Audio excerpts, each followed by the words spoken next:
On a vu les poules, on a vu les vaches, on a vu le cochon, on a vu les chevaux. Mais il est où le mari? Il n'y en a pas. Mon papa, quand il a annoncé qu'il a eu une troisième fille, on lui a quand même dit oh, encore une fille, mais tu vas faire quoi avec 3 filles? Puis voilà. Moi, j'ai un homme de ménage.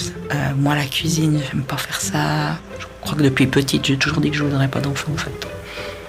Pourtant, tout le monde me dit « Ah, tu ferais une bonne mère ». J'ai dit « T'aimes bien les enfants ?» J'ai dit « Oui, mais j'aime bien les rendre aux parents aussi après. »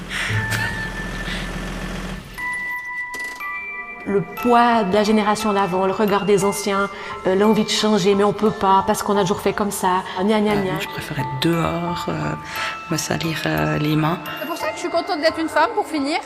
Parce que j'ai fait le choix, on m'a pas imposé quelque chose. Ouais, le mot paysanne, il a malheureusement encore cette image de la femme derrière ses fourneaux qui fait un boulot monstrueux. Une femme, quand elle te fait un choix sur une exploitation, elle va pas acheter un plus gros tracteur pour faire comme le voisin. Et puis t'es toujours pas mariée, puis t'as pas d'enfant. C'est pas parce qu'on est une femme qu'on peut pas être à l'aise avec la mécanisation, avec les machines.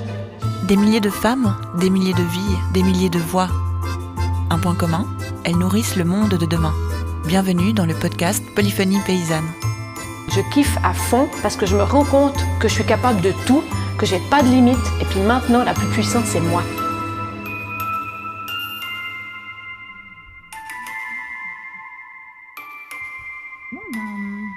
Merci donc d'avoir accepté de nous recevoir aujourd'hui. Je vais te proposer de te présenter en fait. Qui es-tu? Je m'appelle Fabienne, j'ai eu 42 ans il n'y a pas longtemps. J'ai plein d'activités différentes. Donc, mon activité principale maintenant, c'est l'agriculture. Donc, j'ai repris le domaine de mes parents en 2021. À côté de ça, j'ai continué mon précédent métier, qui est journaliste. Donc, j'écris encore pour différents médias. Je pense que ça correspond à 15-20%, ça dépend. Donc, j'ai un domaine avec des grandes cultures. J'ai une pension pour fourrager. Je fais de l'accueil à la ferme. Et puis, j'ai un tout petit peu de culture spéciale, un tout petit peu de vigne, mais c'est surtout pour occuper mon papa. Moi, j'aime pas le travail à la vigne. Et puis, quelques arbres fruitiers. Enfin, voilà. Un petit peu dans les grandes lignes. J'accueille des familles, des classes d'école, des groupes pour qu'ils puissent approcher. J'ai sélectionné 2 vaches aussi sur leur caractère. Et puis elles me font un veau par année, puis ça fait notre viande en fait. Elles sont détenues comme vaches allaitantes. Ça fait comment de manger son propre animal? Je pense que du moment qu'on choisit de manger de la viande, il faut être conscient que ça nécessite de tuer un animal. Ce que je pense certains ont un petit peu dissocié ça, parce que je le vois quand j'interviens dans des classes d'école, des fois... et un peu des réactions. Je pense que certains ont presque plus fait ce lien-là, en fait. Donc, c'est un choix. Moi, j'ai choisi de manger de la viande, donc je sais que ça nécessite de tuer un animal. Et finalement, je préfère manger mes animaux parce que je sais comment ils sont nés, qu'est-ce qu'ils ont mangé, comment ils ont été détenus. C'est nous qui les amenons jusqu'à l'abattoir. On évite le plus de stress possible. Enfin voilà, j'ai la maîtrise du début à la fin en fait. Alors c'est pas un plaisir d'amener un animal à l'abattoir, mais voilà, c'est un choix. Et puis pour moi, c'est une cohérence avec ce choix-là. On tue l'animal et on mange aussi tous les morceaux de l'animal. Parce que j'ai plus de peine avec les gens qui me disent « Ah, moi j'ai réduit ma consommation de viande, je m'offre que de temps en temps des beaux morceaux. » Je dis « Oui, mais pour avoir les beaux morceaux, il faut quand même tuer un animal. » Et il y a tous les autres morceaux, le bouilli, qu'on n'a peut-être plus trop l'habitude de manger comme ça. Donc, pour moi, c'est plus incohérent cette réflexion-là que de se dire « Ok, j'ai choisi de manger de la viande, je tue un animal, mais je mange tout l'animal, en fait, tout ce qu'on peut manger dans l'animal. » en fait. Le but premier, finalement, de l'école à la ferme, c'est, déjà, de vivre, d'expérimenter des choses.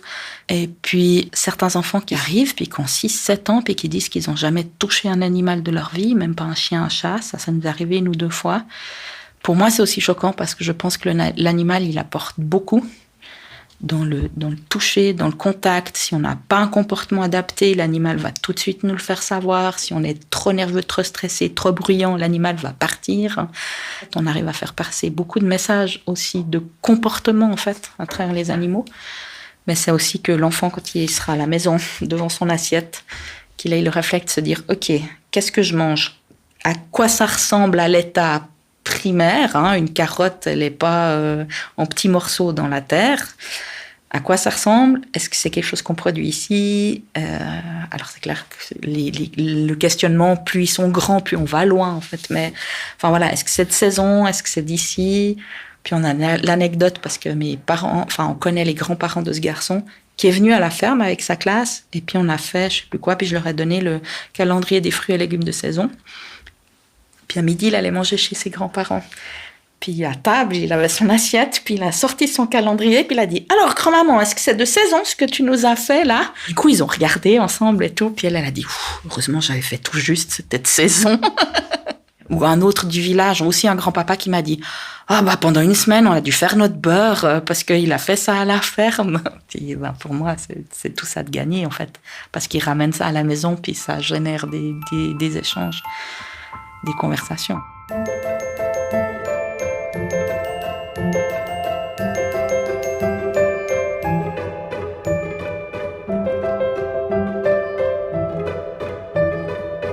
Depuis toute petite, je voulais être journaliste. Enfin, vraiment, depuis mes 10-11 ans, mais journaliste sportive. J'ai commencé à faire des piges dans le sport pendant que je faisais ma matu. Puis après, j'ai dit, mais le journalisme, il n'y a pas 36 000 places de travail non plus. Il faut que j'ai une autre porte de sortie. Et puis du coup, c'est pour ça que je suis partie à l'Uni. J'avais envie d'apprendre un peu, de voir d'autres choses, élargir mon horizon. Puis j'ai eu la chance, c'est nos parents nous ont toujours dit, il faut choisir un métier où vous avez envie de vous lever le matin pour aller travailler. Mon papa, quand il a annoncé qu'il a eu une 3e fille, on lui a quand même dit « Encore une fille, mais tu vas faire quoi avec 3 filles ?» Puis voilà. Mon père, il dit « Mais ça va, elles sont les 3 en bonne santé. Elles ont une tête, 2 jambes, 10 doigts. Elles vont bien. Moi, je suis très heureux, en fait. » Il n'a jamais fait ressentir comme quoi il aurait bien voulu avoir un garçon. Jamais. Puis je suis même pas sûre qu'il l'ait eu pensé, en fait. Mais il se remarque qu'il l'a eu. Dont d'autres familles du village. Tu vas faire quoi, encore une fille ? C'est quand même joli parce que c'est vrai que j'ai entendu beaucoup d'histoires où on attend le garçon parce que c'est le garçon qui doit reprendre la ferme. Ouais, je sais. Puis c'est encore beaucoup ancré comme ça, en fait. Je sais pas comment ça aurait été si j'avais été l'aînée puis qu'il y avait un garçon qui suivait derrière. Franchement, j'en sais rien. Nous, on l'a jamais ressenti comme quoi, entre guillemets, il manquerait un garçon dans cette famille agricole. Mais au grand jamais. Là aussi, quand j'ai décidé de revenir à la ferme, il y en a un qui a dit à mon père « Puis elle va faire comment, Fabienne, avec les machines et tout ça ?» Puis quand j'ai appris ça, ça m'a fait rire parce que lui, les rares fois où il empruntait quelque chose, il y avait toujours une beigne. Enfin, je veux dire, j'ai 2 bras, 2 jambes, je peux conduire un tracteur. La même chose que n'importe qui d'autre. Enfin, voilà, il faut juste le faire. Et donc je pense qu'on a eu cette chance, on n'a jamais eu la pression de se dire ça serait bien qu'une de vous 3 reprenne la ferme ou épouse un gars qui veuille, voilà. Et puis même en 2013, mes parents nous avaient réunis pour dire la retraite approche gentiment, il faut qu'on se pose des questions pour la suite. Il y avait différentes options, soit que le domaine passe au nom de ma maman parce qu'elle est 6 ans plus jeune, puis elle a le diplôme supérieur de la paysanne, donc la maîtrise si on veut. Donc, elle avait les papiers pour, puis ils auraient continué 6 ans de plus, mais ça, c'est aussi une question suivant la santé, comme ça allait. Il y avait la possibilité de louer le domaine, ou la possibilité qu'une de nos 3, mais même là, je crois qu'ils n'avaient même pas forcément évoqué qu'une de nos 3 reprenne et tout. Puis là, les 3, on avait dit, moi j'ai dit, non, mais moi je suis bien dans le journalisme pour l'instant. Je n'avais pas envie de ça. Puis les conditions dans le journalisme sont quand même dégradées, en fait. Puis ont continué, d'ailleurs, depuis que j'ai quitté le job à 100%. Je me voyais, en fait, arriver dans le mur. Je me voyais faire un burn-out ou je ne sais pas quoi, mais je savais je ne pouvais plus continuer au rythme à lequel j'étais parce que je n'allais pas survivre, en fait. Puis j'ai dit, dans quelques semaines, je pars en vacances en Roumanie avec une copine. Retour de Roumanie, j'ai parlé avec mes parents, j'ai dit, j'aimerais travailler 1 année avec vous, à l'essai, parce que grandir sur un domaine agricole et travailler au quotidien, pour moi, c'était pas la même chose. Mais avec la possibilité ou le risque qu'à la fin de l'année, je vous dise « Merci beaucoup, mais c'est une idée de cinglé, je veux pas ça, je retrouve un job ». Puis mes parents étaient ouverts à ça, en fait. Donc, ce qui fait que je crois que j'en ai parlé le dimanche. Le lundi, j'ai démissionné pour la fin 2015. Enfin, j'ai vraiment quitté à 100% mon job. Puis après, je travaillais, début 2016, j'ai travaillé tous les matins avec mes parents, puis tous les après-midi comme journaliste freelance. Puis c'est là que je me suis rendu compte, je me dis, c'est intéressant parce que ça peut se combiner avec un peu d'organisation par moment, mais c'est faisable. Là, j'ai dit à mes parents, OK, je reprends le domaine. Mais à plusieurs conditions. Il y a des choses que je voulais continuer, des choses que j'allais pas continuer moi seule, dont la production laitière, dont la vigne. Il y a des choses que je voulais développer, l'accueil à la ferme. Puis là, j'avais dit à mes parents, j'ai dit, si ça vous pose un problème maintenant, faut le dire tout de suite, parce que moi, je ne rentre pas dans des années de conflit, c'est exclu. S'il y a quoi que ce soit qui joue pas là, vous me le dites tout de suite, je recherche un job et j'abandonne cette idée. Parce qu'il y a tellement d'exemples, mais des fois des choses mais débiles entre deux générations, en fait. Je dis, moi, les années de conflit, c'est exclu, en fait. Derrière le côté un peu vaudois, bourru, agricole de mon papa, il est quand même assez ouvert. C'est même lui, des fois, qui trouve un peu des solutions à certaines choses. Donc, ils ont tout de suite été OK avec ça, en fait. Puis, dès mon retour de voyage, on a commencé à accueillir les premières classes d'école. Au final, j'en arrive maintenant, ça fait 10 ans, là. Moi, j'ai trouvé mon équilibre dans la diversité de mes activités. Mais ça me permet quand même de voir d'autres choses, puis discuter avec d'autres personnes, puis pas parler tout le temps d'agricole. D'ailleurs, dans mes amis, j'ai très peu d'amis qui sont agriculteurs, voire... Enfin, des amis proches, j'en ai aucun. Ce qui, pour certains, serait un point faible. Puis pour moi, c'est un point fort. Parce que quand je sors avec mes amis, je discute pas que de l'agriculture, je discute d'autres choses.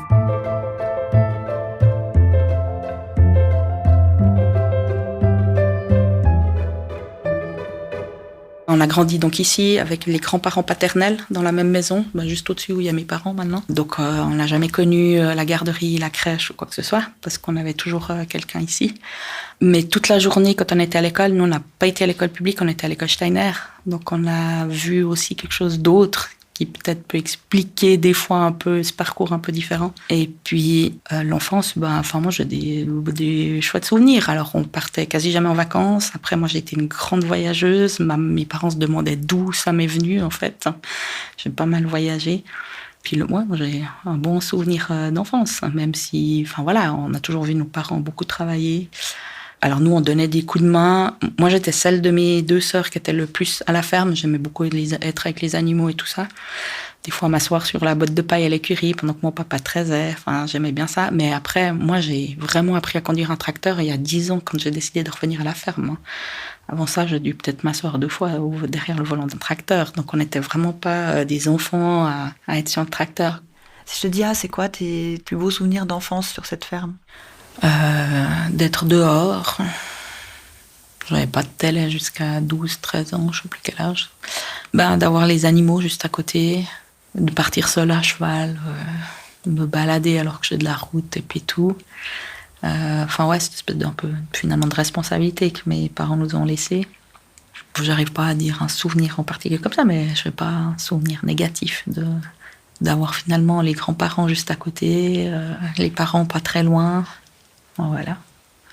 Donc pour toi, en tant que petite fille, ce côté intergénérationnel sur la ferme, c'était hyper positif. Ouais, moi c'était positif, mais parce qu'il n'y avait pas...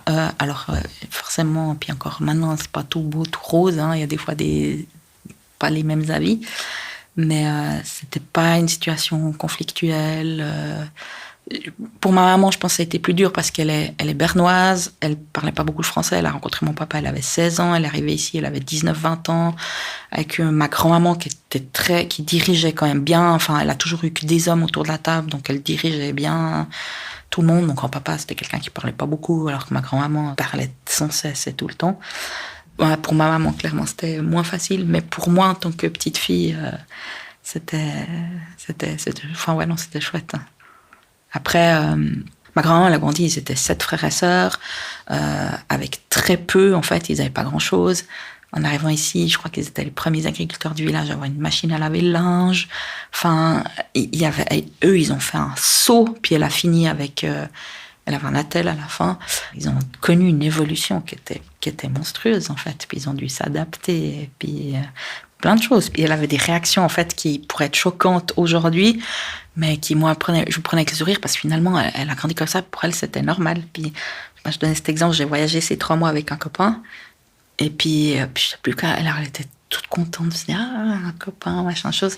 J'ai dit, grand-maman, il ne veut jamais rien se passer entre lui et moi, il est gay. Ah, c'est un PD! Donc c'était quelques jours avant qu'elle décède, elle était sur son lit d'hôpital.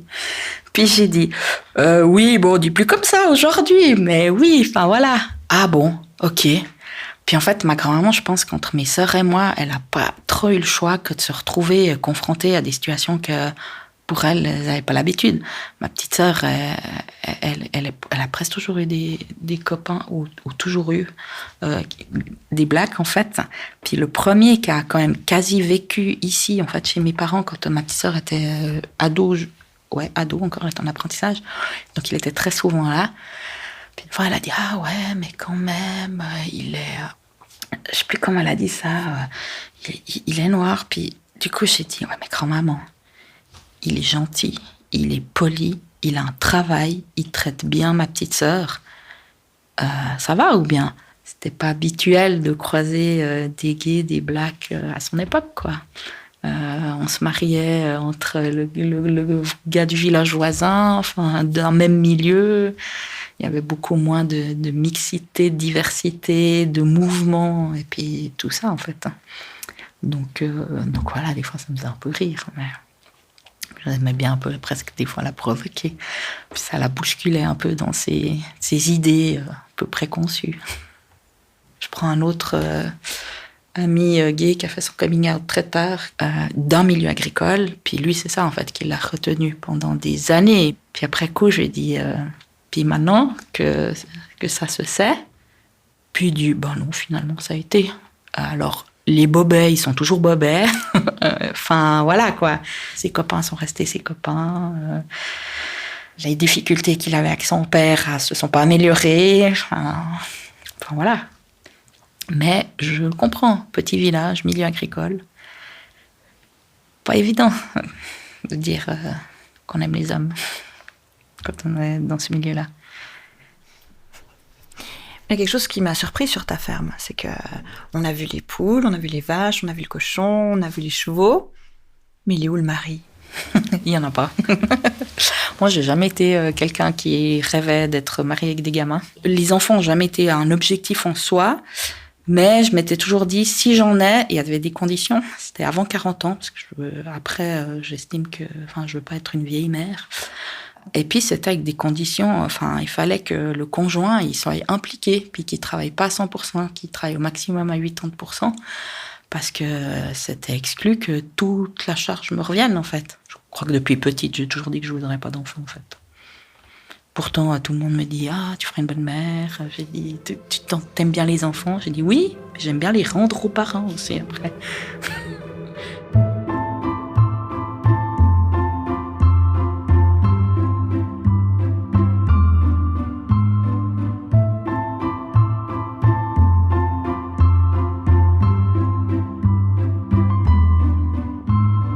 J'avais rencontré un gars il n'y a pas longtemps, et puis...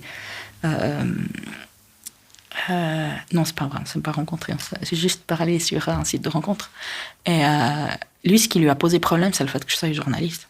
Il dit, moi, j'ai dit plutôt, je suis à droite, des idées droites, je fais du tir et tout. Ah non, je crois qu'on va même pas aller boire un verre. J'ai dit, c'est un peu bête de s'arrêter juste à ça, quoi, puis d'être borné dans son truc.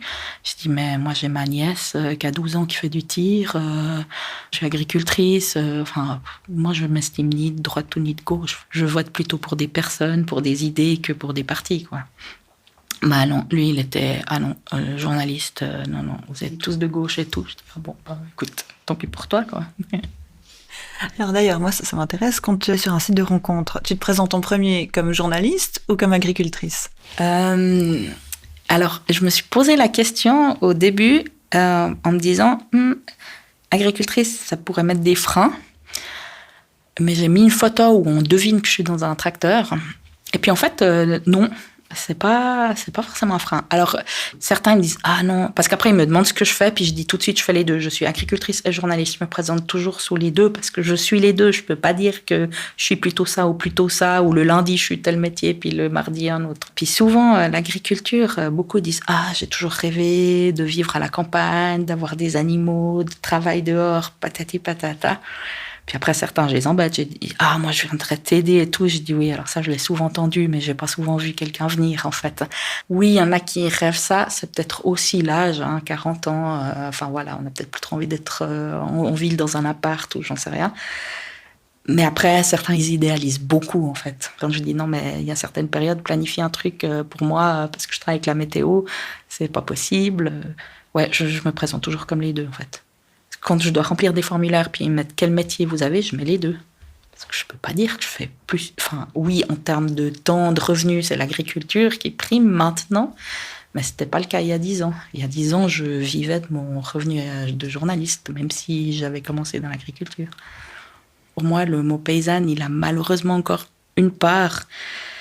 Un peu cette image de la femme derrière ses fourneaux qui fait un boulot monstrueux mais qui n'est pas reconnue du tout. Enfin, c'est l'image que j'ai eue de ma mère puis de ma grand-mère, en fait. À nourrir toutes des tablées, à faire tout, puis avec très peu, voire pas de reconnaissance, que ce soit de la société, ou alors qu'elles ont des compétences monstrueuses. Et puis moi, en fait, je suis toute l'inverse. Hein. Moi, j'ai un homme de ménage, ça fait plus de 2 ans que c'est toujours le même. Moi, la cuisine, j'aime pas faire ça. Enfin, j'ai vraiment pas... Moi, je préfère être dehors, me salir les mains. Donc voilà. C'était l'une des voix de Polyphonie paysanne, un projet de recherche mené à l'Université de Lausanne qui donne à entendre les femmes qui travaillent dans l'agriculture. Cet entretien a été mené par moi-même, Ariane Méria, et le son a été monté et mixé par Bastien Méria. Tous les épisodes sont à retrouver sur polyphoniepaysanne.ch ainsi que sur Spotify, YouTube, Apple Podcasts et Deezer. Je vous dis à bientôt pour une nouvelle histoire qui sent bon la terre, les vaches et le foin.